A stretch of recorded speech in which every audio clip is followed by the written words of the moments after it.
Bueno, entonces presento Leonardo Padura, título de ponencia El espejo de la historia. Leonardo es un escritor cubano, autor de novelas, ensayos, libros de cuentos, guiones. Obtuvo en 2012 el Premio Nacional de Literatura Cubana y en 2015 el Premio Princesa de Asturias de las Letras.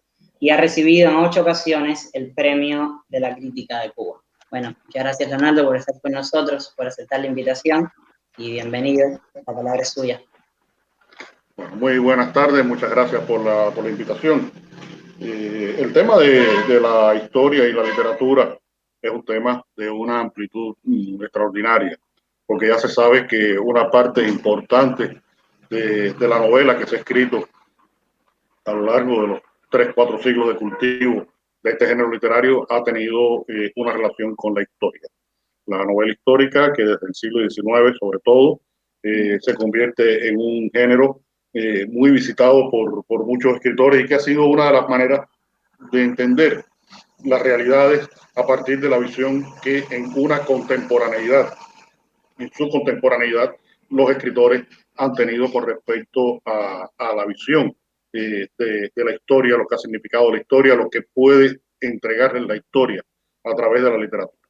Yo voy a leer 5 cuartillas, solo 5 cuartillas de un texto que leí en la recepción de la medalla Carlos Fuentes de la Feria Internacional del Libro de Guadalajara el año anterior, y se llama La novela en el espejo de la historia. Y voy a leer el principio porque creo que a partir de ahí voy a continuar haciendo unas breves acotaciones con respecto a otros de los ejercicios que yo he realizado en estos años con respecto a el tratamiento de la historia en mi literatura.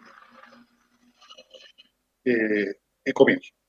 En varios diccionarios de la lengua, la palabra quimbombó o quingombó aparece registrada como sustantivo masculino. Así, sin más información. El de la RAE, al menos, nos explica qué cosa es quimbombó o quingombó. Planta originaria de África, cultivada en América, de la familia de las malváceas, cuyo fruto se emplea en algunos guisos, dice el glosario.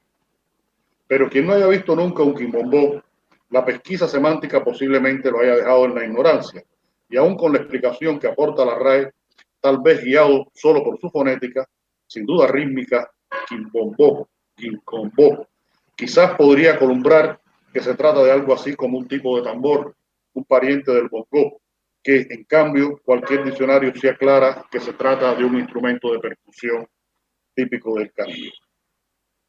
En Cuba, sin embargo, todos sabemos qué es el quimbombó, aunque nadie sepa su verdadero nombre, que su verdadero nombre es Abelmoschus esculentus, y que, según los científicos, es también una especie de planta medicinal perteneciente a la familia de los fanegeromas tropicales. Y es que a un cubano no le interesa demasiado conocer tal denominación botánica, ni siquiera saber que el Albernocus esculentus aparece mencionado en ciertos papiros anteriores a Cristo, que esta planta vino a la isla del Caribe en los barcos negreros procedentes de África. En cambio, todos nosotros sabemos que el quimombó es una vaina de algún modo parecida a la habichuela, de un interior baboso, y que no podemos dejar de saber que esa baba, eso no podemos dejarlo de saber, que esa baba se corta, es la palabra que se utiliza, con jugo de limón antes de proceder a la cocción de la vaina troceada. Porque todos los cubanos hemos comido un guiso de quimbombó. Y, en mi caso particular, un guiso de quimbombó mejorado con pedazos de carne de cerdo y porciones de plátano vianda maduro, constituye uno de mis manjares favoritos. Me confieso que soy adicto al quimbombó. En una carta fechada en Toluca, México, en 1838, el poeta José María Heredia le anuncia a su madre, residente en la ciudad de Matanzas, acá en Cuba, que ya están en marcha todas sus gestiones para poder regresar a la patria por un breve periodo. Debido a su condición de desterrado político en la que vive desde hace 3 lustros, Heredia ha debido pedir un permiso especial al capitán general español de la isla, Miguel de Tacón, de cuya respuesta él está pendiente. En la solicitud oficial, el poeta esgrime como justificación de su pretendido viaje lo que hoy llamaríamos una cuestión humanitaria. Enfermo de tuberculosis, como el personaje de novela romántica que fue en su existencia real, Heredia se siente al final de su vida y suplica al déspota gobernador colonial tener la oportunidad de despedirse de su madre y de otros seres queridos radicados en la isla. Esperanzado y a la vez temeroso por el desenlace de su gestión, sufriendo el deterioro galopante de su salud, Heredia le escribe entonces a su madre y hermanas y les dice, cito Heredia, les advierto para que no se espanten, que no vayan a ver en mí sino mi sombra o espectro. Quizás con el ajiaquito, el ñame y el quimbombó lograré restablecerme algo, no menos que con la compañía de su merced y mis hermanas. Fin de la cita. En cartas y documentos de los años anteriores, José María Heredia menciona en varias ocasiones su predilección por el quimbombó, el guiso de quimbombó. Heredia comía quimbombó. José María Heredia era adicto al quimbombó. El poeta romántico, nacido en Cuba en 1803 y muerto en México en 1839, recordémoslo, es el primer hombre originario de la isla que expresa su pertenencia a una patria cubana. Es el primer cubano que sufre el exilio y el que inaugura el sentimiento de nostalgia por la lejanía. También es el primero en recibir los embates de uno de los pecados originales de la cubanía, la envidia. Heredia fue, al decir de su contemporáneo Domingo del Monte, cito del Monte, el primero que hizo resonar la lira cubana con acentos dedicados y nobles. Y, según José Martí, el apóstol de la patria cubana, Heredia es, cito a Martí, el primer poeta de América. Solo él ha puesto en sus versos la sublimidad, pompa y fuego de su naturaleza. Él es volcánico como sus entrañas y sereno como sus alturas. Fin de la cita. Ese es el mismo Heredia, que es también el primer cubano que, como cubano, se reconoce adicto al quimbombó. Encontrar a través de un elemento representativo de la culinaria cubana un nexo entre el fundador José María Heredia, muerto en México poco después de concretado su breve regreso a Cuba, y mi propia persona, casi 2 siglos después, fue un hallazgo esencial a la hora de estudiar primero y proponerme después escribir la novela de la vida del poeta.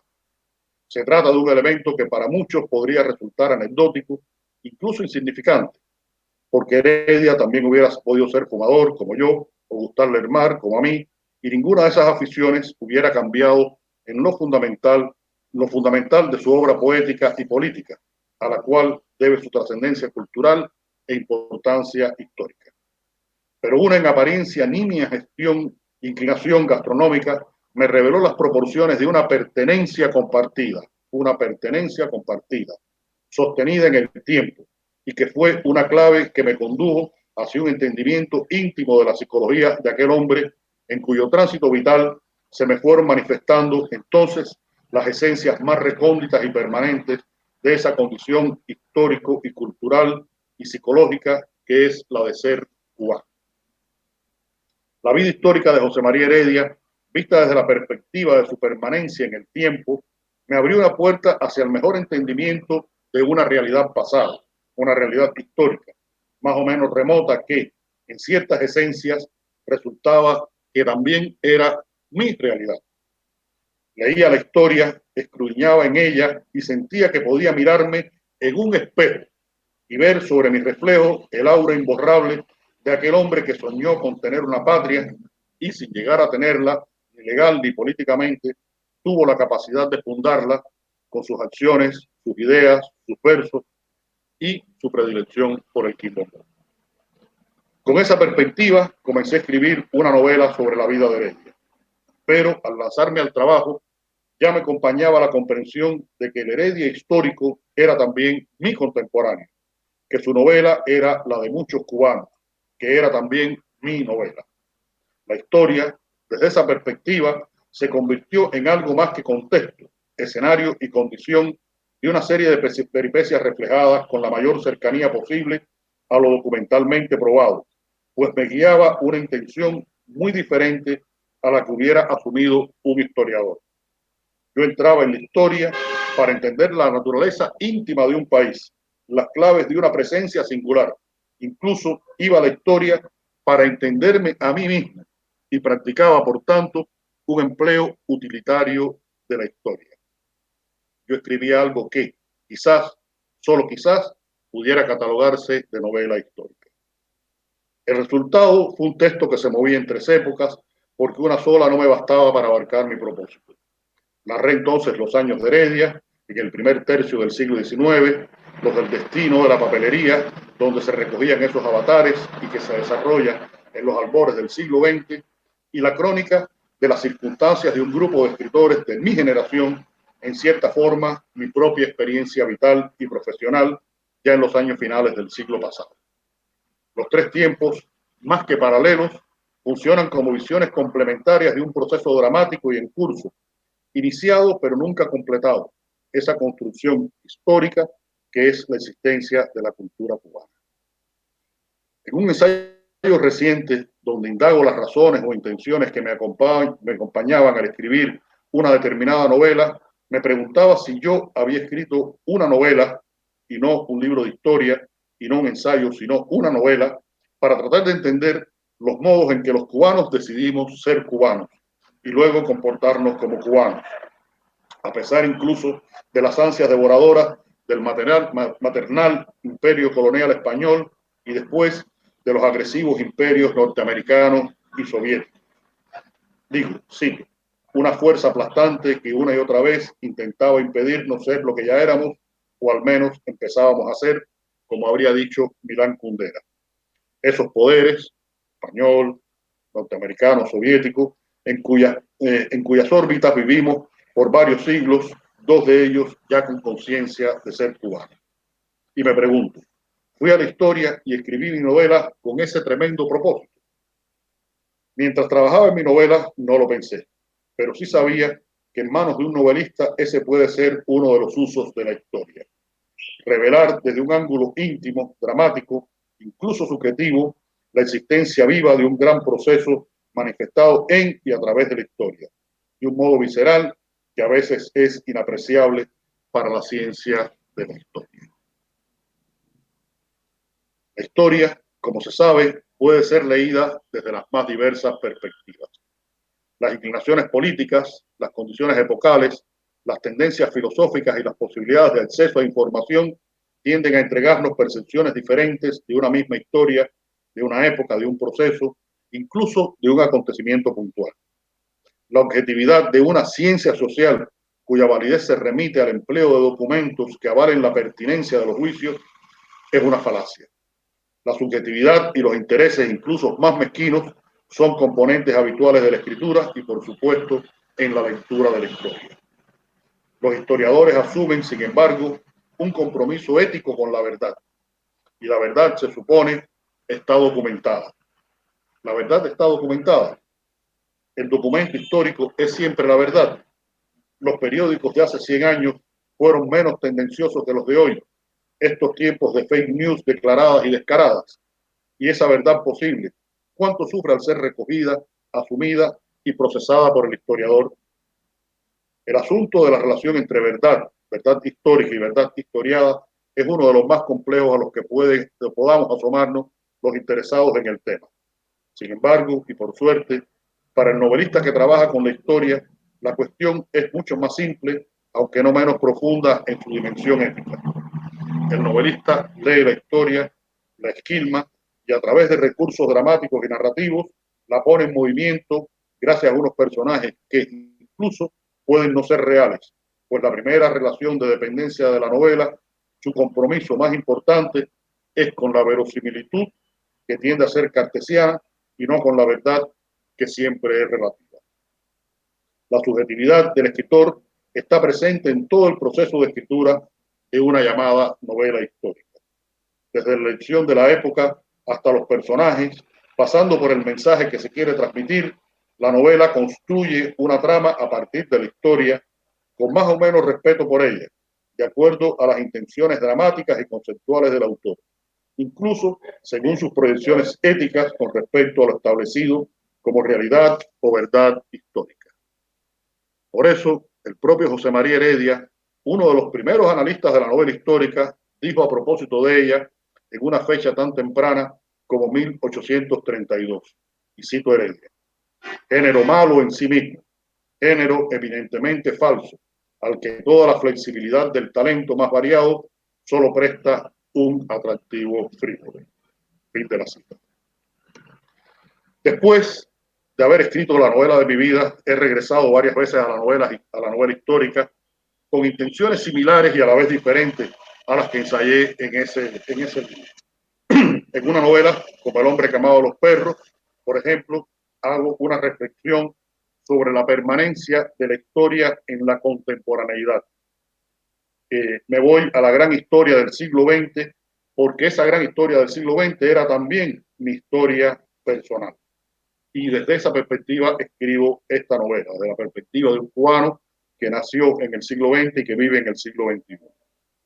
En otra novela posterior, en Herejes, que es una novela sobre la libertad, sobre el libre albedrío y las consecuencias de la práctica de esa libertad en sociedades que se ufanan de respetarla, trato de hablar sobre la permanencia de la historia. Solo mirándolo a través de la historia, yo podía evacuar del mejor modo posible la presencia en la actualidad de los conflictos del asunto de la búsqueda de la libertad individual en una sociedad como la sociedad cubana contemporánea, mi sociedad y mi tiempo vital. Ya se sabe que la historia fluye cronológicamente, pero la historia tiene a veces la rara y caprichosa cualidad de replicarse. Y digo replicarse, no repetirse. Pero la condición humana, expresada a través de la historia y en la historia, sí puede repetirse. Eso nos permite entender los comportamientos de los hombres a lo largo de la historia. Y es que la historia puede permanecer a través del tiempo. Y por ello escribí una novela en que a la vez en la que voy a la historia para develar esas posibles repeticiones, esos posibles calques, lo que definí en el título de mi libro como la transparencia del tiempo. Pero lo que he escrito también sobre la historia, donde recojo la historia, no es de alguna manera también un ejercicio de novelas contemporáneas. Mi visión de la historia trata de entender siempre el presente, trata de siempre ser una manera de aclarar, de entender, de comprender mejor el presente. Y en las novelas en las que me remito solamente al presente, de alguna manera también estoy recogiendo una historia, la historia de lo que va ocurriendo en mi tiempo vital, y en ese caso estarían las novelas de mi personaje de Mario Conde, donde hago una crónica de la vida cubana contemporánea, o mi más reciente novela, Como polvo en el viento, que es la historia del destino de una generación, de mi generación en Cuba. Es decir, que no solamente voy a la historia, sino trato de reflejar desde el presente la historia que estamos viviendo. Muchas gracias. Muchísimas gracias, Leonardo. Muchísimas gracias. Teniendo en cuenta que Leonardo tiene que retirarse en breve, yo creo que podríamos reestructurar cómo normalmente organizamos el encuentro y aprovechar y entonces hacerle ahora las preguntas o comentarios que tengamos para Leonardo, para que entonces él pueda retirarse sin quedarse con eso de no poder haber estado en el debate, ¿no? Entonces, vamos a hacerlo así. Si alguien tiene algún comentario que hacerle a Leonardo, alguna pregunta, por favor lo hacemos ahora y después continuamos. Leonardo, muy agradecido por su presencia y aquí tomando notas de muchas de las cosas que nos invita a pensar. Le voy a hacer la más ingenua de las preguntas, pero también una muy sincera. ¿Cómo empieza su vida como escritor? Bueno, ahí nos vamos del tema de la novela histórica. Esto lo he contado en muchas entrevistas. Mi vida como escritor empieza con mi frustración como jugador de béisbol. Yo quería ser jugador de béisbol y fue lo que más practiqué durante toda mi adolescencia y la primera juventud. Y ya cuando voy a ingresar en la universidad, intenté estudiar periodismo para ser cronista deportivo. Ese año en Cuba, alguien decidió que había suficientes periodistas y que no tenía que abrir la escuela de periodismo y terminé estudiando literatura. Y allí en la Universidad de La Habana, estudiando en la Facultad de Artes y Letras, comencé a escribir mis primeros relatos. Había otros compañeros que escribían Yo dije, bueno, si ellos escriben, yo también puedo hacer el intento de escribir. Ahí escribí unos primeros relatos. Ya después, cuando me graduó, mi primer libro publicado es precisamente lo que fue mi tesis de grado en la universidad, un ensayo sobre la vida, la obra del primer hombre iberoamericano. Y no es casual que yo haya escrito una novela sobre el primer cubano, porque es una obsesión que me persigue. Escribí esa tesis sobre el primer iberoamericano, que fue el Inca Garcilaso de la Vega. A partir de ahí sigo escribiendo algunos relatos, escribo una primera novela que se llama Fiebre de Caballos, que se publica en la década de los 80, y ahí comienzo mi carrera como escritor. En los 90 escribo fundamentalmente las 4 novelas del personaje de Mario Conde, y después, en un momento en el que sentía que me asfixiaba dentro de un contexto, dentro de un estilo, es que escribo esta novela, la novela de mi vida, y me voy a la historia para tratar de entender qué cosa es ser cubano, cómo fue que se forjó el inicio de la cubanía. Y ahí está esa novela, a la que han seguido otros textos que ya he mencionado, en los que también acudo a la historia. Bueno, Giovanna, tienes la palabra. Hola, buenas tardes. Gracias, maestro, por compartir. Un placer escucharle. Yo quería dos preguntas. Una, ¿en qué tradición de la novela histórica usted se incluiría? ¿No? Como en esa tradición de América Latina. Y cómo, bueno, usted no solamente es escritor, sino que también lo ha trabajado un poco como desde sus ensayos y la crítica. ¿Cómo ve usted el proceso de la novela histórica en el Caribe? ¿No? Tenemos pareciera que muchas novelas históricas, pero difícilmente las clasifican dentro de la novela histórica o dentro de este marco de la nueva novela histórica latinoamericana. ¿Usted cómo ve ese proceso en el Caribe hispano? Bueno, yo me consideraría cercano a la novela, al cultivo de la novela histórica heterodoxa. No pudiera decirlo de otra manera. No me siento cercano a ningún escritor en particular, sino que evacúo a través de la historia necesidades personales. No soy especialmente adicto a la lectura de novelas históricas. Las leo como puedo leer cualquier otro tipo de novela, pero no tengo una afiliación específica como si pudiera ocurrir en el caso de la novela policíaca, donde me siento muy cercano a todo este movimiento de la llamada nueva novela policíaca iberoamericana que cultivan desde los años 70 Manuel Vázquez Montalbán o Paco Ignacio Taibo, y en la que después yo he participado con mis libros, que es un tipo de novela policíaca que tiene más de novela social, de crónica social, que de novela de investigación, que novela de crimen. Así que soy un escritor de novela histórica que en cada una voy resolviendo las necesidades que tengo, los intereses específicos que tengo en cada una, y lo que sí te puedo decir es que soy un investigador histórico muy concienzudo. Y llego en mis investigaciones históricas hasta el punto en el que siento que domino a los personajes que voy a empezar a mover en mi libro.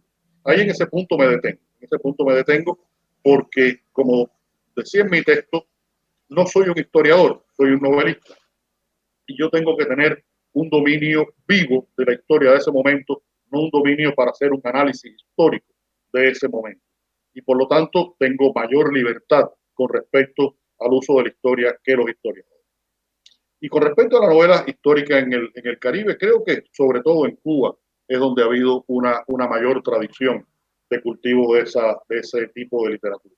Desde el siglo XIX, de las primeras novelas que se escriben en Cuba, algunas son de carácter histórico, como Antonelli, una de las novelas fundadoras escritas en la década de 1830, que refleja la historia de la construcción de las primeras fortalezas cubanas por Antonelli, el arquitecto italiano, y es una tradición que se mantiene a lo largo del siglo XIX, pero sobre todo se cultiva en el siglo XX, y tiene representantes tan importantes como es el caso de Alejo Carpentier.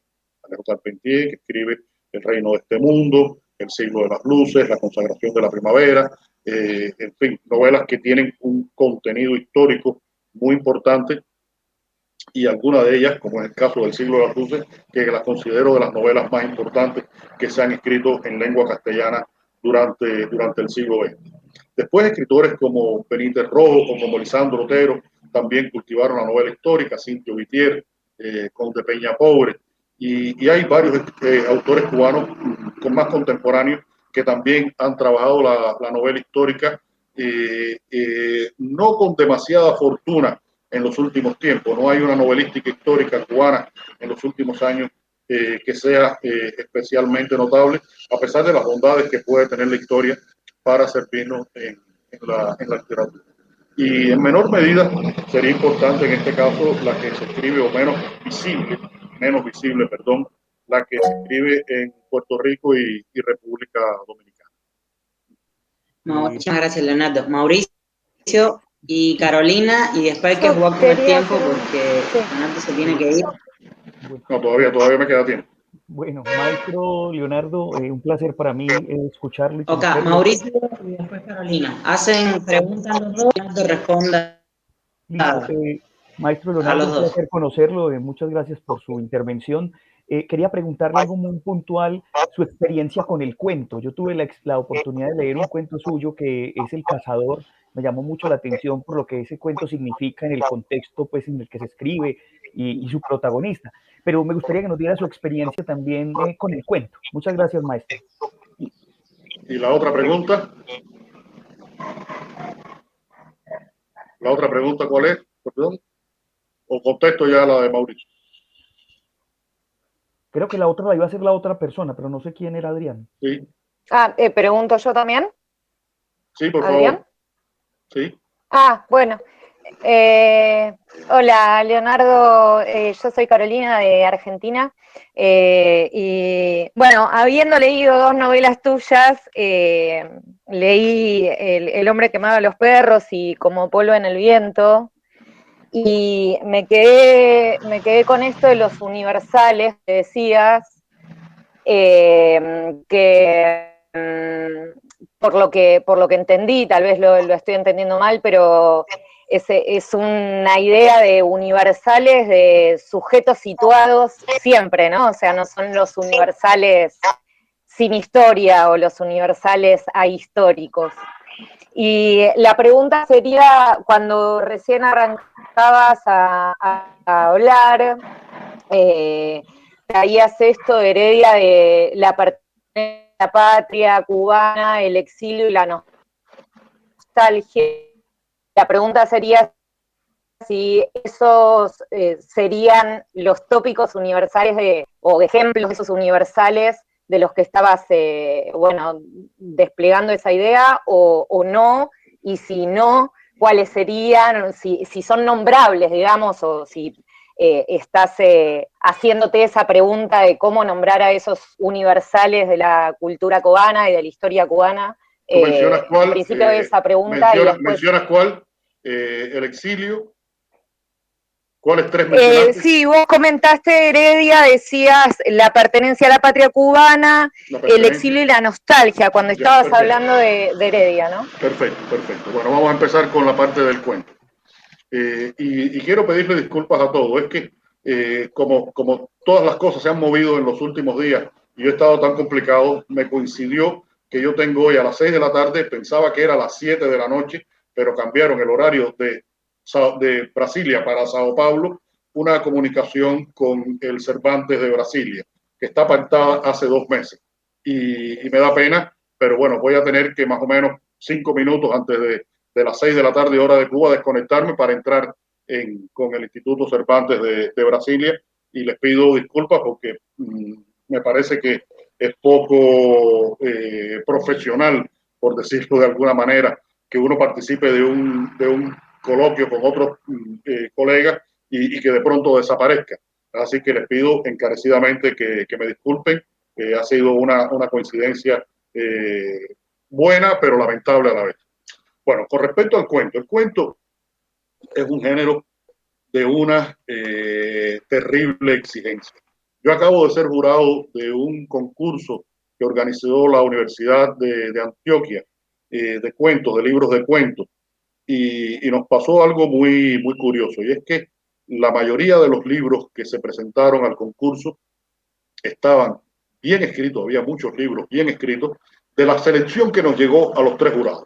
Eran alrededor de 32 libros, algo así, que llegó a esa selección final de un envío de 600 ejemplares al concurso y nos dimos cuenta de que estaban muy bien escritos esos libros, pero que muchos de los cuentos no decían nada. Era, creo yo, el resultado de estas escuelas de escritura que se han ido desarrollando, sobre todo aquí en América Latina, en la que le enseñan a la gente cómo escribir, pero falta saber de qué escribir o tener de qué escribir, que es lo más importante. Y en el cuento hay que tener de qué escribir, porque en el cuento tienes que resolver una historia en 8, 10 páginas, 15 páginas. Y esa historia tiene que tener un principio, un desarrollo y un final. Es lo que Horacio Quiroga llamaba la flecha que se dirigía al blanco, uno de los grandes cuentistas de América Latina y de la lengua española en general, que no ha sido muy prolífica en cuanto a grandes cuentistas. Y pienso que es un género muy difícil. Y por eso yo le tengo tanto respeto al género cuento. Empecé mi carrera tratando de escribir cuentos. Todavía publico y edito algunos de mis cuentos de los años 80, pero fundamentalmente mi producción de cuentos se concentra en la década del 90 a partir de que escribo ese cuento que mencionaba Mauricio, creo que es Mauricio, que se llama El Cazador.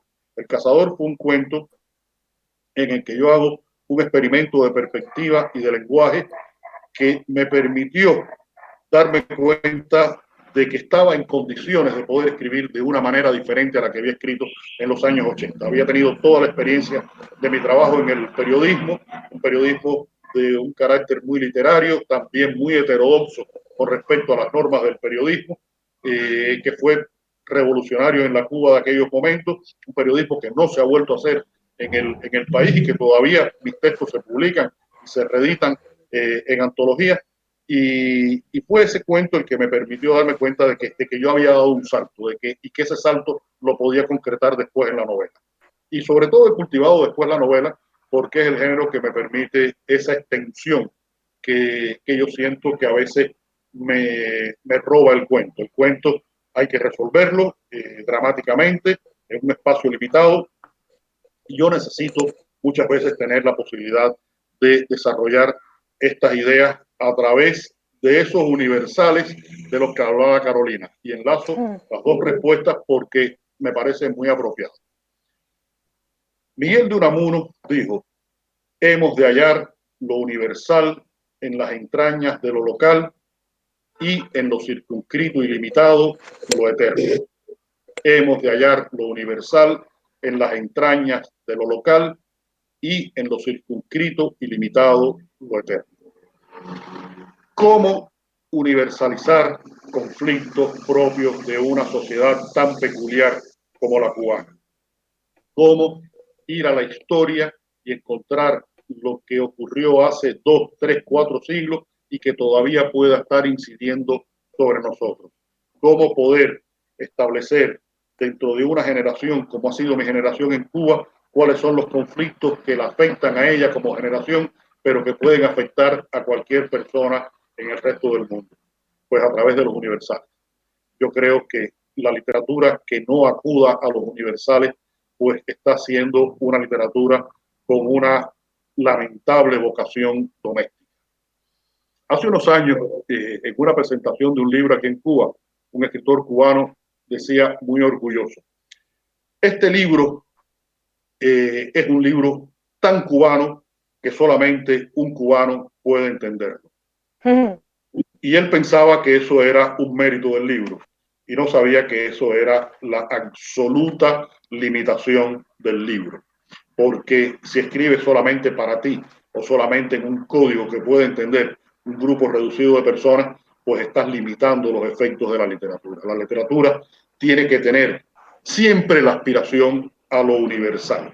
Y lo universal está en muchas de estas categorías de las que yo hablé al referirme a la novela histórica, no solamente en temas como el exilio, la pertenencia o la nostalgia, sino también en la permanencia de la historia, en la búsqueda de la libertad, en la relación con el pensamiento utópico, con las grandes utopías, en la búsqueda de la felicidad, en todas estas condiciones que afectan directamente a la condición humana, que es el más universal de los valores que existen, porque es lo que nos hace comunes a una especie que es nuestra especie, la del Homo sapiens, como se ha puesto de moda con los libros de Harari en los últimos años, esa magnífica trilogía del filósofo e historiador israelí Yuval Noah Harari, que hace que seamos miembros de una sociedad universal. Esa sociedad universal se comunica a través de valores universales y en mis novelas están tratados con toda intención esos valores universales como una forma de llevar algo que es peculiar, típicamente, intrínsecamente cubano, a una lectura que puede hacer alguien en la Argentina o puede ser alguien en cualquier parte del mundo, porque me baso en esa perspectiva universal de los conflictos humanos. Muchas gracias. Gracias.